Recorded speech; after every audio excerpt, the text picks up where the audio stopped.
So it's hello to Alex Sander. Hello, Alex. How are you? Hello, how are you? Very well, thank you. Very well. Now, one of my favourite questions I love to ask when I do these interviews, and I've probably done over 120 or so of them now, is where in the world are you and what's the view from your current location? And the difference with talking to you is that I've actually been there. I've seen this view, and I don't know that there's many that are going to beat it. So I'm giving it a good build up here, Alex. It's over to you now to just tell people just how good it is out your window. I'm looking outside my window now, and there's a beautiful town under me.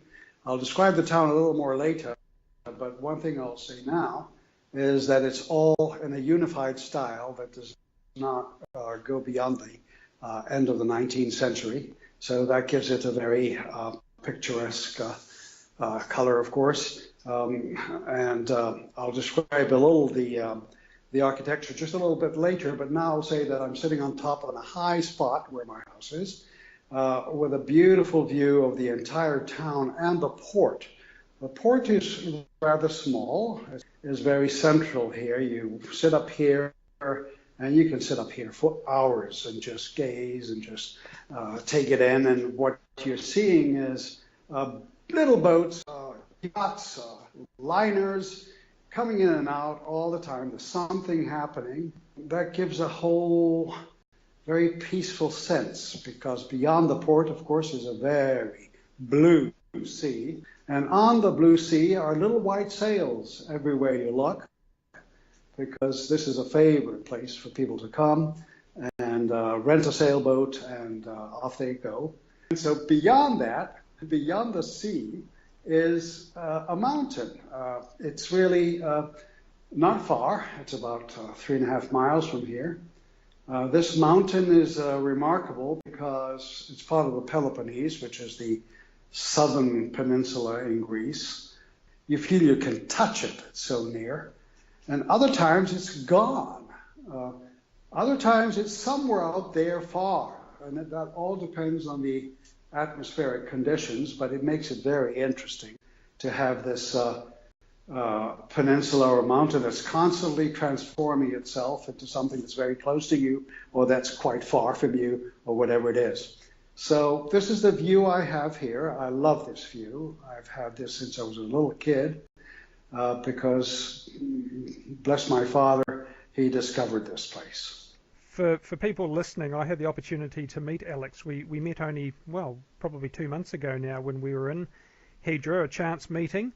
And what amazed me about your place, we were staying in an Airbnb just down the hill from your home. And I remember you saying to us, come up and have a look at my view, it's pretty good. And we said, well, I'm sure it is, but ours is pretty good. We haven't got a bad view from where we are. And your place was maybe the equivalent of 20, 30 metres, maybe tops, further up the hill from where we were.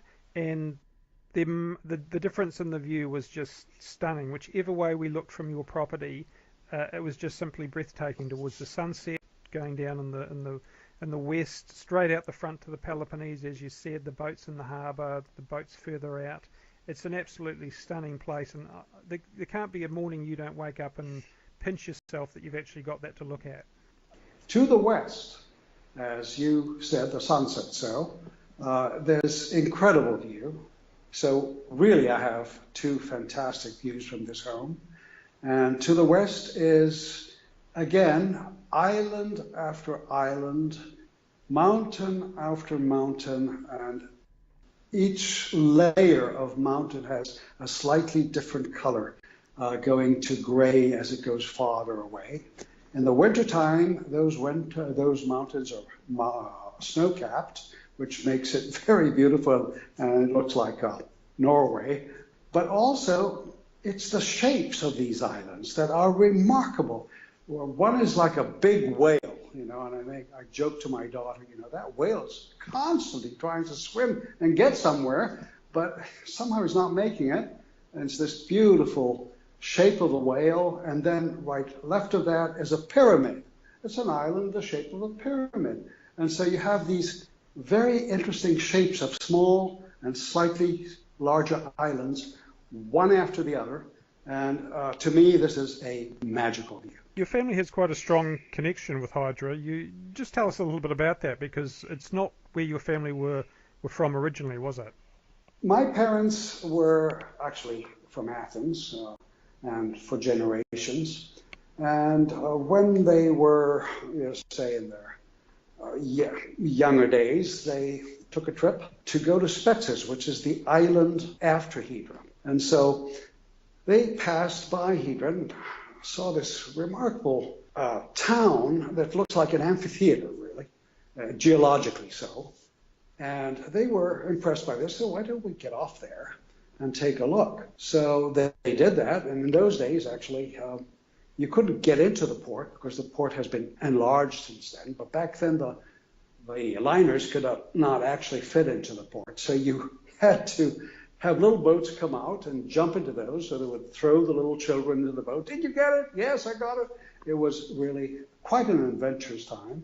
So then they landed on the island and they took a nice long hike around and they were duly impressed. And so my father, I believe, honestly, chose the best spot with the best view on the island. That's back in 1956 or something. So that was the beginning. And my father was an architect, became later a professor of history of architecture. And that's very important in what we're going to talk about because he was instrumental in, quote, saving, unquote, this island. And I'll explain what I mean. So he chose this spot and he bought a ruin for back then, of course, nobody had any interest in Hydra. And so, it was full of ruins, unbuilt, places that were uninhabited. And so he bought a ruin with 3 walls that had this incredible view. And of course, being an architect, that became his toy. And he built this very, in my view, artistically interesting house. That has been, of course, our foundation of joy here for a long time. And so that's how it all started. Well, my father being, as he developed, he became an internationally known architect. 2 Norwegian young architects came down to do a study on one of the buildings he built. So he was quite well known as an architect. And one of the things about the house itself is that he's brought things from various parts. He's integrated into the design of the house. And that makes it quite a French person who visited us the other day. He said, this house has soul. So I said, well, yes, you're very right. That's exactly what I feel. Now, he developed this home that we all grew with because we see it developing gradually as kids. And then he noticed something that was very disturbing to him. And that was that as he looked opposite, he saw the first cement cube. Anyone who's been in Greece is aware of what these cement cubes are. They're houses. They're built of cement. They have flat roofs. And when you put them all together, they don't compose the best and most interesting view you might want to see. And so he, being a very foresightful person, could see to the future and say, uh-oh, I better do something about this, because then the whole of Hydra would become like other places like Ermione or other places in Greece that are really full of these.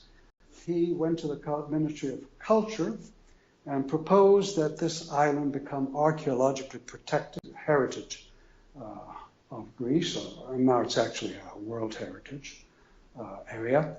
And that would mean the following, which they accepted. It would mean that no new building can be built in anything but the overall unified style that you find here, which is latest up to the 1900s. And there's some very beautiful buildings of before that.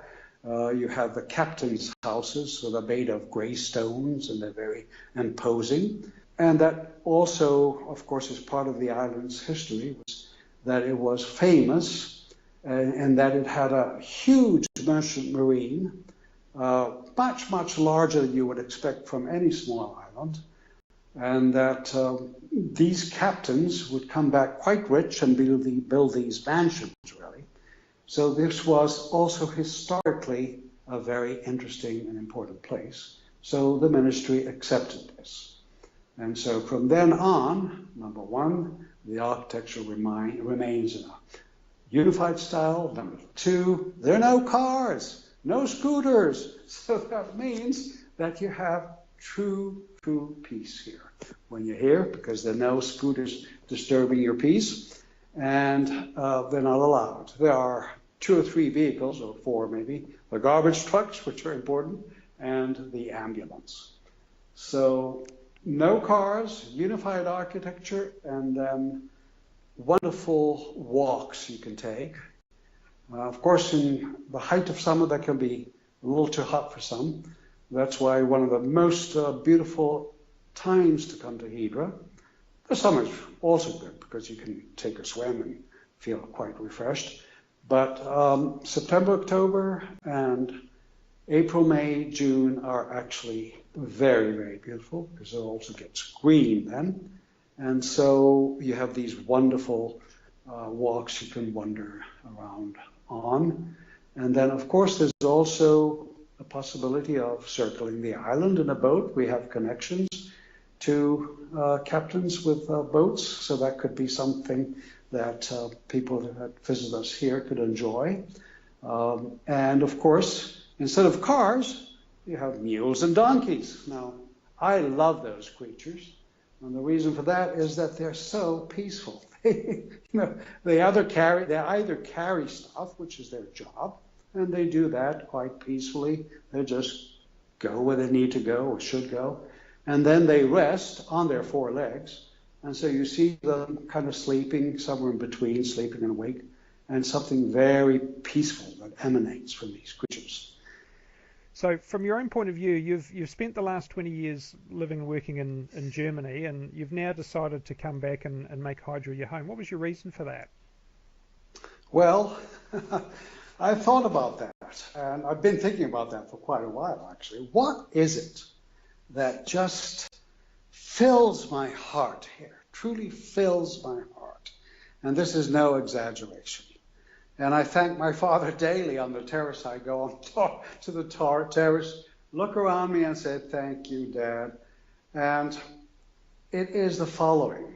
All the things I described, of course, because being in a very beautiful area, I think nourishes the soul.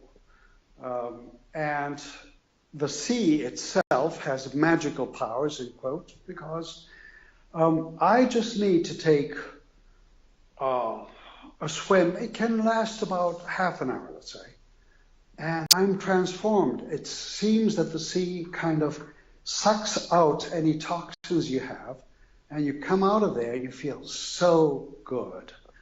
And then you have the other wonderful thing that some people might not see as wonderful in the beginning, and that is that it does have a fair amount of steps to get here. In fact, one of the ways has 417 of them. Now, they are kind of low and broad, and so they're not kind of like steps you would imagine steep up, but they do get those legs exercised. And so when I'm here, and I noticed that when I came on holidays through the years, I would feel so good when I left. And the combination of the seawater and the exercise on my legs and generally would make me feel very grounded and in touch with nature around me. Now, as I was walking yesterday, it was just yesterday, when it really struck me, there's one more very important reason why I feel so good here, and that is the stone. Everything here is made of natural materials. So the streets are made of cobblestones, the walls are made of stone, most of them. And so you're surrounded by this vibration, ancient vibration, that's very, very friendly to my, at least, organism. And that was something I realized because I've lived in modern towns. I've lived many places in this world. And a lot of them are made of materials that actually are not really good for your health. And I noticed a difference yesterday. I was walking and being surrounded by this vibration from the stones that made me realize this is the one more reason why I actually love it here. What sort of temperature range do you have from summer through to winter? Well, I would compare it, say, to something like North Carolina in terms of temperatures. So it can get quite cool in the wintertime. It usually stays around 5 Celsius or 40 some Fahrenheit or whatever that is. And it can go down to 0 Celsius or 32 Fahrenheit. That doesn't last for a long time. That's a good thing. Last time, January I came, it was an exceptionally cold winter. It was minus 5 degrees Celsius when I arrived here. That's cold, but also it didn't last terribly long. And then you have the sun come through on a warmer kind of temperature every now and then. So there is 4 months, I would say, from middle of December to middle of March, let's say. Is that 4 months? January, February, March? Well, that's less actually. Yeah. So, but yeah, 3.5 months, 4 months, where you do need to wear a jacket, sometimes a thick jacket, and you do need to have warm socks on. And of course, part of the problem is that some buildings here don't have insulation, but that can be overcome with pellets and other systems that are quite warming. So actually for me, the winter here is quite beautiful because the light is very, very soft, and that creates a magical environment really with a soft light. Then it gets warmer, so the perfect time where the temperature does not go above, say, 30 degrees or something like that, it stays about 25, would be, or this is Celsius, would be from middle of April to middle of June. That is a very beautiful time here with flowers blooming everywhere and green areas that later, of course, become drier. So that time is a very beautiful time. The water is still cold. The water always comes afterwards in terms of temperature. That's why September, October is so wonderful, because the water actually stays warm till the middle of December. You can actually dive into that water and be quite okay on the 5th of December. Wow. Now, of course, when you come out, you need a warm jacket, right? But in the water itself, which always follows the temperature of the rest of the environment, it's still warm. You do have some beautiful swimming spots here. Of course, in fact, we met you at a coffee shop. You had a little friend with you at the time, a kitten you had rescued, and we got into a conversation, and we mentioned we were going swimming. You said, I'm going swimming, I'll show you my favourite spot. And we went there. It was a beautiful location, and then we wandered further along after you'd gone, and we found more places. But how many swimming spots are there actually near to Hydra? Okay, well, near to the town, you mean? Yeah. When you say Hydra? Because the whole Hydra, well, the town itself is called Hydra, or Hydra, and the whole island is called Hydra.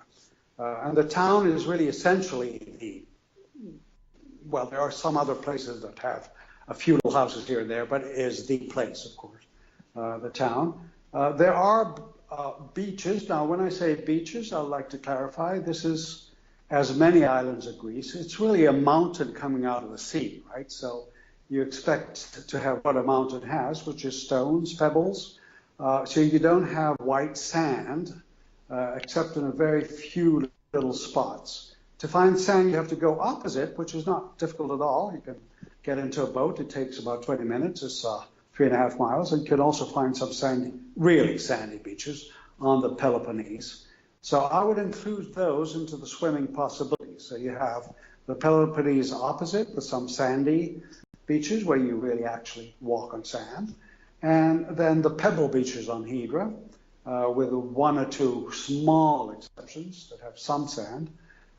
There is actually Mandraki, which is a hotel that was bought by an English person, and he has brought in sand, so you can enjoy that too, actually. You can lie on that sand. It's real sand, and it's good sand. So there is that sandy possibility, and the rest is pebbles. Now, many people actually prefer pebbles, and they have a great time there. So there are, let's say, one, two, three, four, about five. The more I count further, it's further away from the town. So say to go to some beach that's called Bisty, you have to take a boat that takes, quite a while to get there, and then you stay there all day and you're brought back after. And in terms of hiking, because that's one thing we didn't really get the chance to do when we were there, but there's quite a lot of hiking trails around, isn't there? Yes. Now, to be very frank, I would not try and hike in the summertime from any time beyond 10 in the morning and 5:30 in the evening, because it's hot. And the thing about Hydra, which works well in the wintertime, is that in the summertime, all year round actually, it soaks in the sun because it's everywhere. It's stone. You have cobblestone paths, you have buildings made of stone, so they all absorb the sun and then radiate it back. And so that's, of course, quite warm. So what you do is you try to stay out of the sun, except if you have a nice big hat and maybe clothes that protect you. But it can get pretty hot at times in the highest season, which would be July and sometimes August, although August is saved by these winds that are called meltemia, and they come every August, and they kind of cool out the place to a degree. That makes it quite pleasant, actually, if you're close to the sea and you have a nice cold drink under a tree or something. But yes, if you want to walk long distances, I would not recommend it in the middle of the day in, say, the summer to high season. But the rest of the year, of course, they're wonderful walks, and you can go, for example, to the other side of the island, where there's this wonderful little inlet with an island, and it's very romantic, and nobody's there, so that makes it also quite attractive. Very few people reach it because you need to walk about 2.5, 3 hours to get there, and few people do that. And so there's that also that's very different from the other beaches. It's very isolated and quite lovely. As you say, once you get out of the town, there's not a lot of population around, and I guess the other thing to bear in mind hiking, because as you say, it's a mountain coming out of the ocean really, and it's very stony. There's not a lot of growth or trees around. There's not a lot of shade being offered if you are walking, which is another good reason to stay out of the sun. But I guess some of the views would be absolutely breathtaking the further up you get. Absolutely. I mean, we go up to the monastery, which is called Prophetis Elias. And that's a very nice place. It's high up on the mountain. It's about 2 hours and something to get up there. And from there, of course, you have this helicopter view, which is quite nice. And there are several monasteries. Well, Hydra is very much set up for tourism. It's a very popular tourist place, but I guess, being seasonal, do you find that there's a time of the year when it starts to close down a bit? Because there's certainly a lot of choice of restaurants and bars and so on, but at what time of year do they really start to close off? Well, the season has lengthened, so it's October now, and it still has a lot of tourists, and that's, of course, great.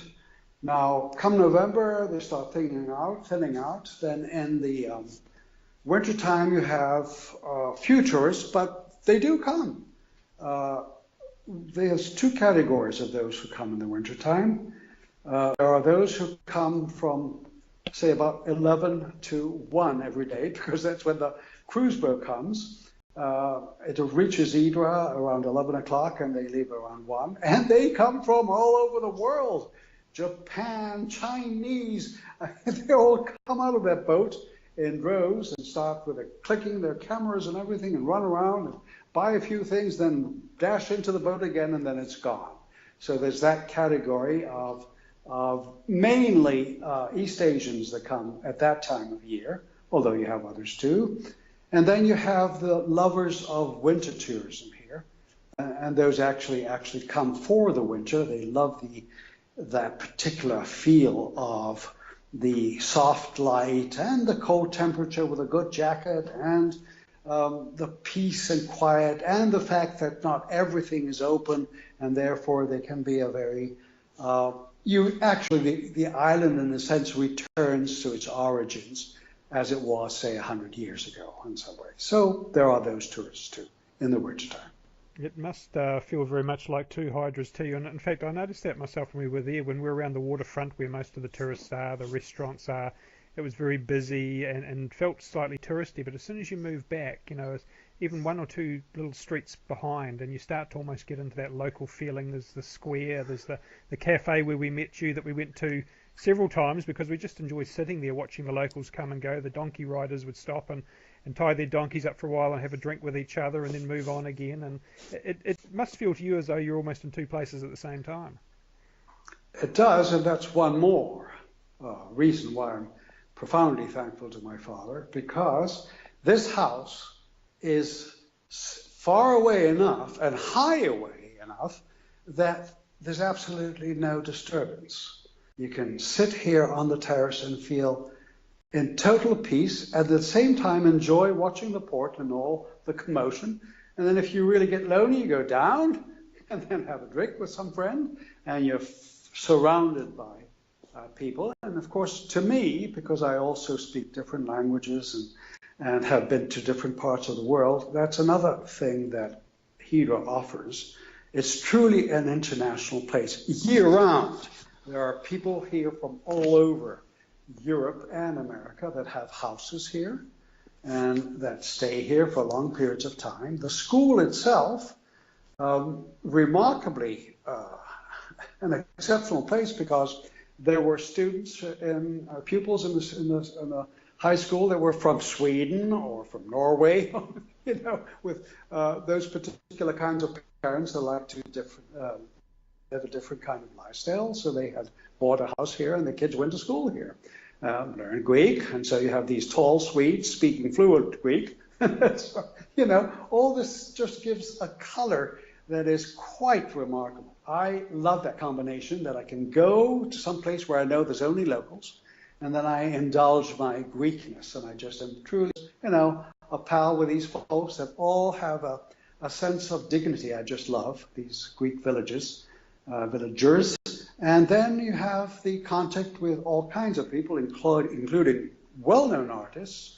And I'm sure some people at least know that Leonard Cohen, a famous poet, spent 10 years here writing his beautiful poems and music.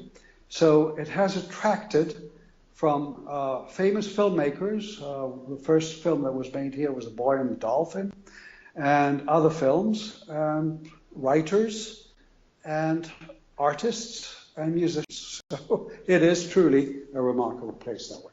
Yes, it's truly cosmopolitan. I mean, we came down through the Peloponnese, as you know, and came across on the short little 20-25 minute ferry ride across from Motochi. But of course, it's not far from Athens really, because you've got that regular ferry service coming in. I think it's about 2 hours from Athens by ferry. You call them ferries, they're actually fast catamarans that go quite fast, and it takes a little under 2 hours. So you can actually be connected to a large city and then to the rest of Europe or anywhere in the world, because the airport is also not that far. No, very central. Alex, look, thank you so much for your time. I've enjoyed having a conversation, because for me, having been there so recently and met you, and of course visually I can see all this as we're talking about it, and I really feel as though I've revisited again tonight. So thank you for the pleasure of doing that. I think everyone's probably enjoyed listening to your experience of Hydra, and perhaps can't wait to get there themselves at some stage in the future. So thank you for joining us. Well, thank you, and I actually thank all the listeners, because somewhere, etherically, let's say, I had the feeling that they're there, so I thank them too. They will be there. Thank you, Alex.